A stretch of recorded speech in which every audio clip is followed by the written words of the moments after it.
As we're going through life, we're like a teeter-totter. We sometimes exaggerate ourselves over other people and get narcissistic and expect other people to do things for us. Other times we minimize ourselves and feel like we owe everybody else something. And we end up feeling shame when we minimize ourselves, or pride and self-righteousness. We call that a superiority complex or an inferiority complex sometimes. If we're narcissistic, we're going to project our values onto other people, and we're going to expect them to live in our lives. And this will be futile, because they want to be loved for who they are, not who we expect them to be. If we minimize ourselves and shame ourselves, we're going to expect ourselves to be living through other people's lives. And again, this will be futile, because every decision we make and other people make is based on what their values are, not somebody else's.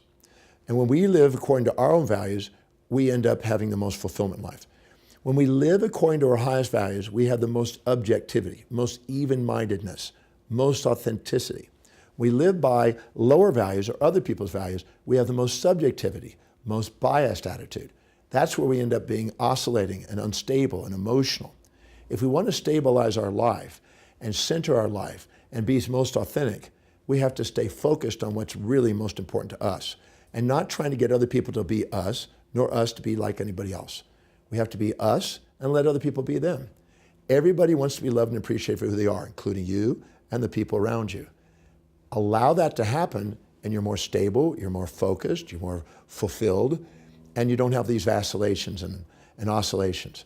When we're overly narcissistic and expect the world to give us things and get all entitled, we end up eventually having hubris, humbleness, to bring us down. Pride before the fall, it's sometimes called. So instead of being all proud and self-righteous and expect the world to owe you everything, why don't we get focused and present and purposeful and get prioritized and go and make a difference in the world. Be authentic and own our real self. When we do, we make the biggest difference in the world, we get the biggest rewards, and we actually get what we want by helping other people get what they want in life. So by being authentic and by serving other people, by being authentic, we end up having not narcissism, not this altruism, but actually a loving individual inside us, and we get to love the people around us.